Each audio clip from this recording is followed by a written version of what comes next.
Your most welcome in our YouTube channel Science Galaxy Education. हमारे YouTube channel Science Galaxy Education में आप सभी का हार्दिक स्वागत है। आज के इस सेशन में हम लोग पढ़ेंगे chapter number 3 class 10th math, जिसमें हम लोग पढ़ेंगे दो चर वाले रैखिक समीकरण एवं क्या होते हैं। ठीक है, तो चलिए शुरू करते हैं आज का क्लास।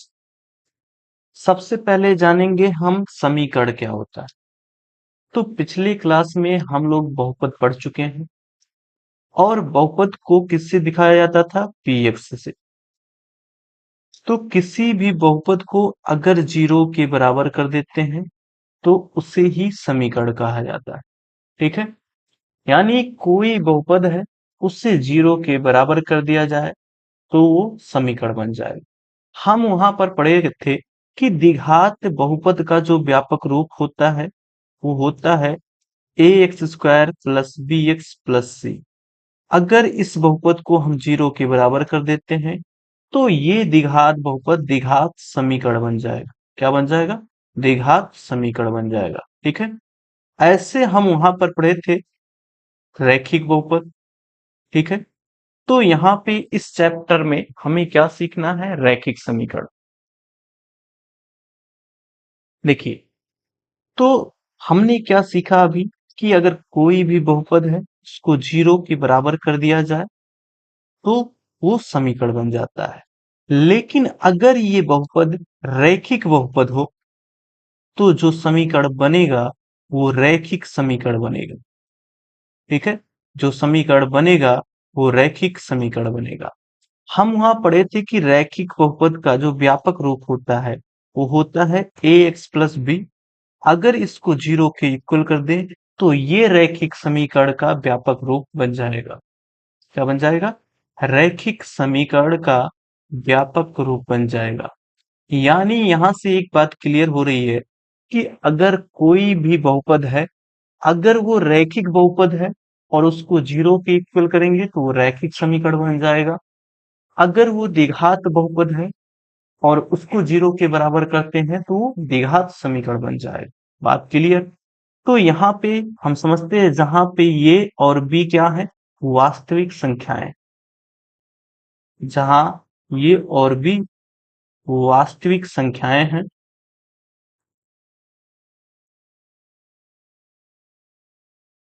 और ये का मान कभी जीरो नहीं हो सकता। क्यों नहीं जीरो हो सकता? क्योंकि अगर ये का मान जीरो हो जाएगा तो ये पूरा पद ही जीरो हो जाएगा, तो केवल ये अचर पद बनेगा। ठीक है, तो जब अचर पद बचेगा तो ये रैखिक समीकरण नहीं रह जाएगा। बात क्लियर? यहां से हम सीखेंगे कि दो चर वाले रैखिक समीकरण एवं क्या होता है, जो चैप्टर का नाम है। तो देखिए, रैखिक समीकरण पहले समझते हैं। यानी अगर कोई रैखिक बहुपद है, जैसे ये रैखिक बहुपद क्या होता है? ऐसा बहुपद जिसमें चर की मैक्सिमम घात एक होती है। यहाँ पे x की मैक्सिमम घात एक है, तो ये रैखिक बहुपद है। अब इसी बहुपद को जीरो के बराबर कर देते हैं तो ये रैखिक समीकरण बन गया। क्या बन गया? ये रैखिक समीकरण बन गया।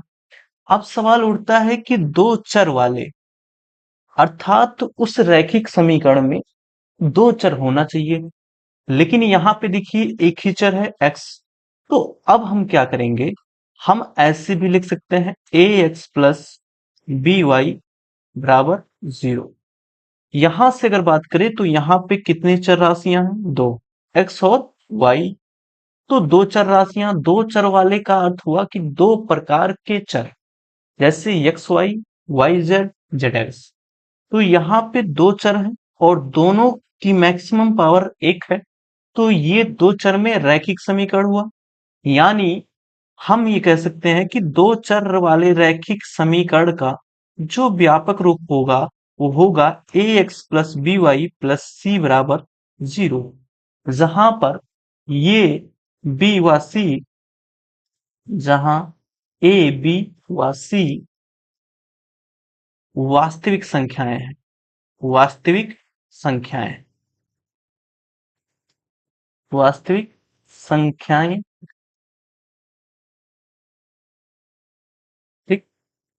लेकिन यहाँ पे एक बात और किया गया है, युग्म। युग्म का मतलब क्या होता है? जोड़ा, जिसे हम पेयर कहते हैं। अर्थात ये समीकरण अकेला ना रहकर और एक समीकरण इसके साथ रहेगा।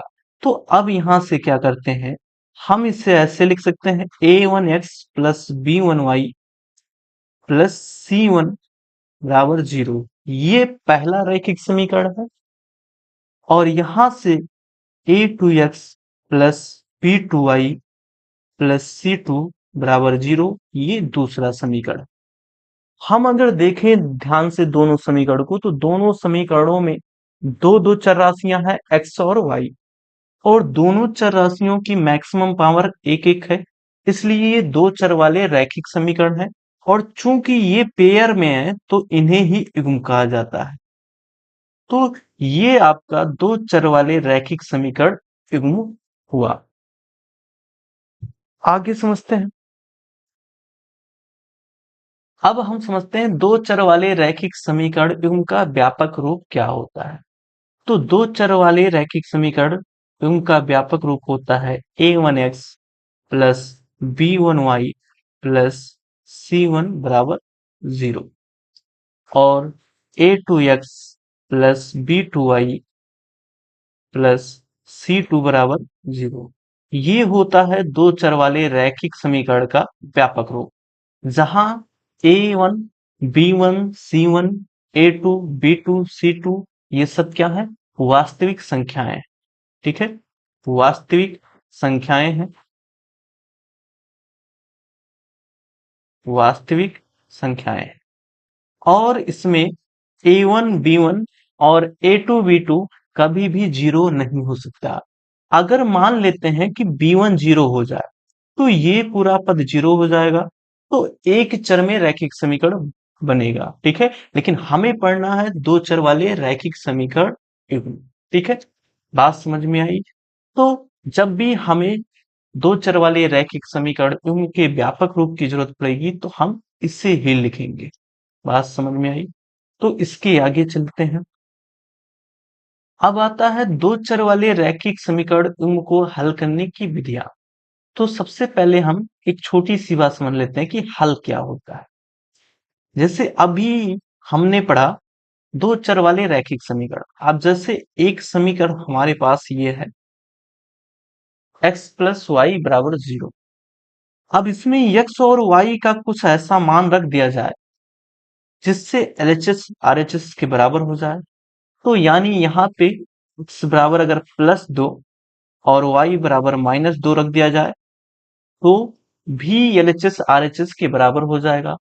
या x का मान -2 और y का मान +2 रख दिया जाए, तो भी LHS RHS के बराबर हो जाएगा। इसका मतलब ये हुआ कि यहां से एक हल तो -2 और कामा 2 मिलेगा, और दूसरा हल 2 कामा -2 होगा। हल का अर्थ ये हुआ कि चर की ऐसी संख्याएं जिनको समीकरण में रख दिया जाए तो समीकरण के LHS RHS के बराबर हो जाए, उसी को हम हल कहते हैं। तो दो चर वाले रैखिक समीकरण को हल करने की मुख्यतः दो विधियां। आप समझते हैं कौन सी दो विधियां हैं?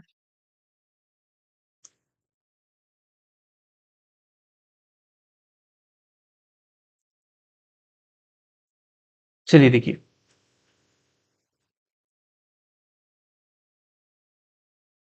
यहां से दो विधियां।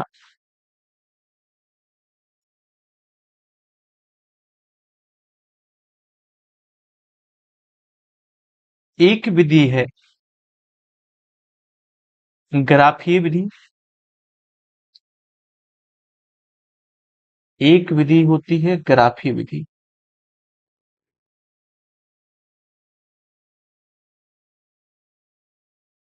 और दूसरी विधि होती है बीजगणितीय विधि।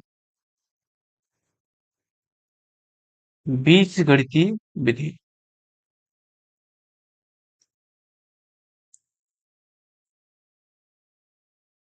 और बीजगणितीय विधि में भी तीन विधियां होती हैं।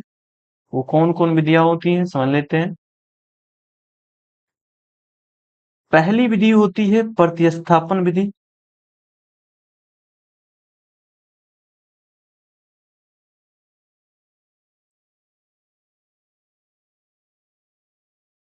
प्रतिस्थापन विधि। दूसरी विधि होती है विलोपन विधि।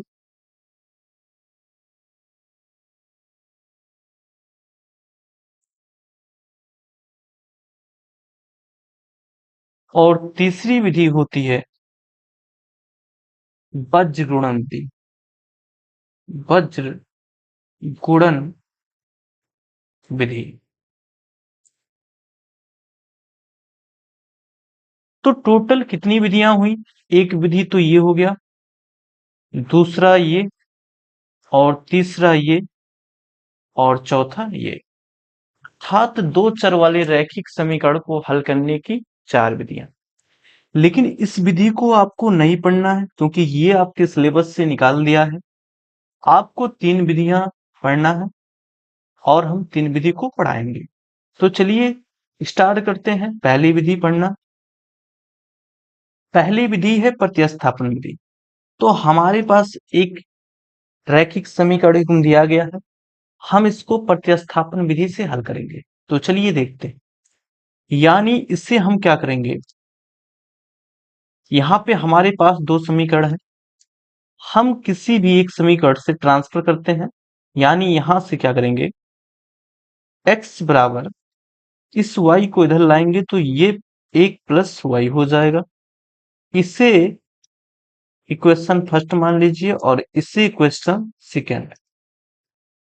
समीकरण दो से x का मान जो आया है 1 प्लस वाई, ये फर्स्ट में रख दीजिए। तो यहां लिखेंगे समीकरण दो से x का मान समीकरण एक में रखने पर, एक में रखने पर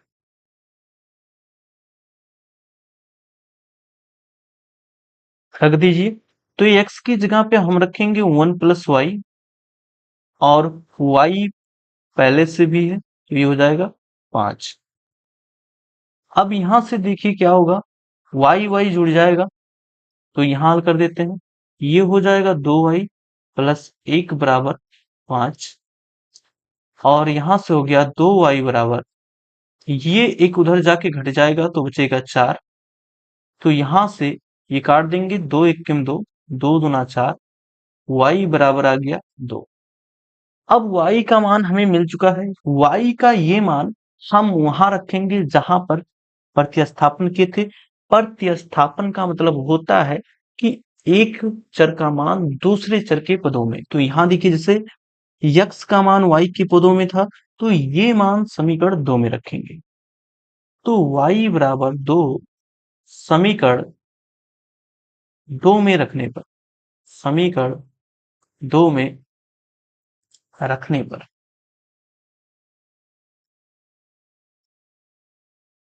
रखने पर तो ये हो जाएगा x बराबर 1 प्लस 2, तो हो गया x बराबर 3। तो एक मान हमें 3 मिला, अर्थात x का मान 3 मिला, और y का मान हमें 2 मिला। तो हमारा जो हल हुआ, यानी समीकरण का हल बराबर कितना हुआ, समीकरण का हल बराबर यहां से x बराबर हो गया 3 और y बराबर हो गया 2। यही समीकरण का हल है और इसी विधि को प्रतिस्थापन विधि कहा जाता है। जब एक चर का मान दूसरे चर के पदों में ट्रांसफर करके रखा जाता है तो हम इस विधि को प्रतिस्थापन विधि कहते हैं। अगली विधि समझते हैं विलोपन विधि। विलोपन का मतलब होता है गायब कर देना, गायब कर देना या विलुप्त कर देना, गायब कर देना। देखिए इसमें दो चर राशियां हैं x और y। हम क्या करेंगे, एक चर राशि को गायब कर देंगे और दूसरे का मान निकालेंगे।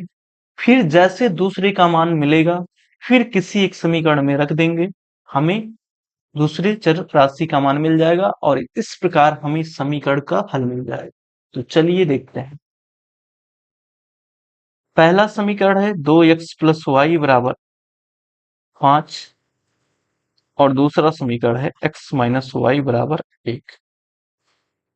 अब यहां से क्या करेंगे, इनके गुणांक सेम है, y का गुणांक सेम है और चिन्ह अपोजिट, तो इनको जोड़ लीजिए। दोनों को जोड़ने पर तो ये कैंसिल हो जाएंगे और ये 2x और x मिलके क्या बन जाएगा, 3x और 5 एक मिलके 6 हो जाएगा।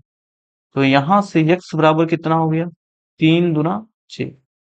अब x का मान किसी भी एक समीकरण में रख दीजिए। तो x का मान यानी x बराबर 2, समीकरण इसे हम फर्स्ट मान लेते हैं और इसे सेकंड मान लेते हैं। तो समीकरण 2 में रखने पर, समीकरण 2 में रखने पर तो रख दीजिए। x का मान आया है 2 माइनस वाई बराबर 1। y को इधर लाइए और 1 को इधर लाइए तो -1 हो जाएगा और इधर आके y हो जाएगा। तो यहां से y बराबर हमें कितना मिला, 1। अतः समीकरण का हल जो हुआ, समीकरण का हल जो हुआ वो हुआ x बराबर 2 और y बराबर 1। ठीक, यही आंसर है और यही विलोपन विधि है। विलोपन विधि का मतलब हुआ कि एक चर को गायब कर देना है, दूसरे का मान निकाल लेना है और जैसे ही दूसरे चर का मान मिलेगा हम पुनः किसी एक समीकरण में रख के पहले चर का मान निकाल लेंगे। इस प्रकार हमें दोनों चर राशियों का मान मिल जाएगा और हमारे समीकरण का हल निकल जाएगा। तीसरी विधि है वज्र गुणन विधि। तो यहां से समझते हैं इसको। वज्र गुणन विधि में क्या होता है, अगर जो अचर होता है अगर वो आरएचएस में है तो सबसे पहले उसे एलएचएस में लाते हैं। तो यहां लाते हैं 2x प्लस वाई और 4 को इधर लाएंगे तो -4 हो जाएगा और बराबर 0। ऐसे x माइनस वाई और प्लस 1 बराबर 0। अब इसे हल करना है वज्र गुणन से, तो लिखेंगे वज्र गुणन से।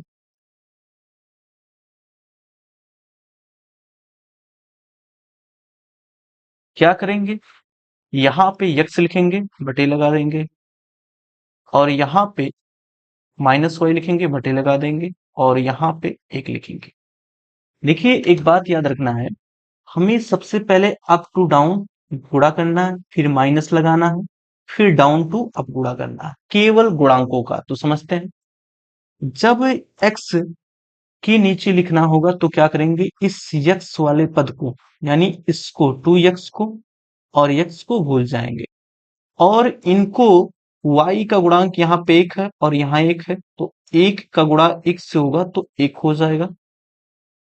बीच में माइनस लगाएंगे, फिर यहाँ पे y का गुणांक -1 है और यहाँ -4 है तो -1 और -4 होगा +4 और यहाँ पे ऑलरेडी माइनस है तो इतना हो जाएगा। अब इसको हम क्या करेंगे, इसको मिटा देते हैं। अब जैसे y के नीचे रखेंगे अब की बार हम y वाले पद को भूल जाएंगे, तो जो बचेगा वो x बचेगा और अचर बचेगा, यानी इस पद को हम क्या करेंगे, इसको भूल जाएंगे, इस पूरे को भूल जाएंगे। अब यहाँ देखिए 2 है प्लस में और 1 प्लस में है तो 2 1 क्यों 2, यहाँ 2 हो गया, बीच में माइनस लगाएंगे, यहाँ पे +1 है यहाँ -4 है तो -4 आएगा और माइनस पहले से है तो +4 हो जाएगा। अब इसको भी मिटा देते हैं।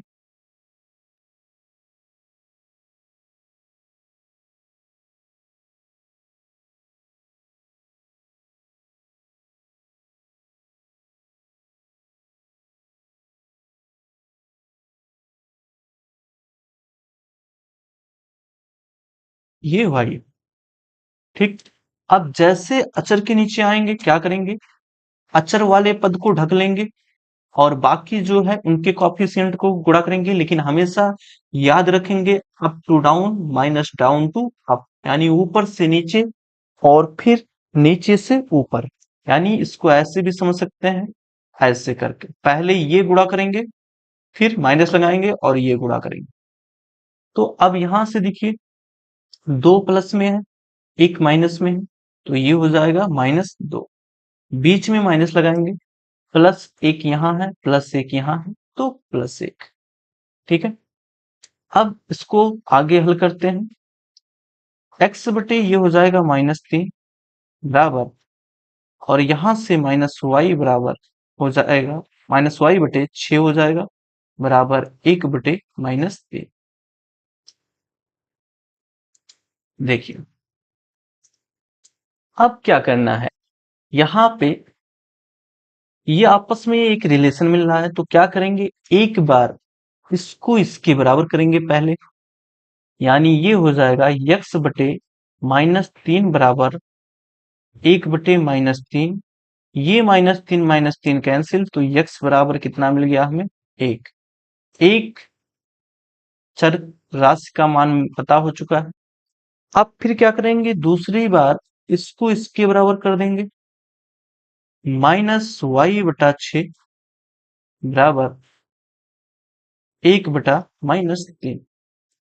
देखिए, यहां से -y बराबर ये हो जाएगा, 6 का इधर गुणा कर दीजिए, तो -3, 3 दूना 6, तो यानी हमें मिला -y बराबर -2।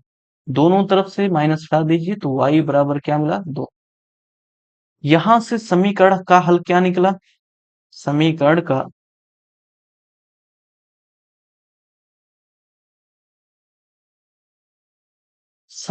का हल जो हुआ वो हुआ x बराबर 1 और y बराबर 2। तो इस प्रकार हम बीजगणित को हल करते हैं। अगर बात क्लियर समझ में नहीं आई है, तो आगे आपको हम जब सवाल बताएंगे तो बात और अच्छे से समझ में आ जाएगी। तो आज क्लास यहीं समाप्त करते हैं। इसके आगे के टॉपिक को हम अगले क्लास में और क्वेश्चन को भी सॉल्व करेंगे। तब तक के लिए thank you, bye, take care.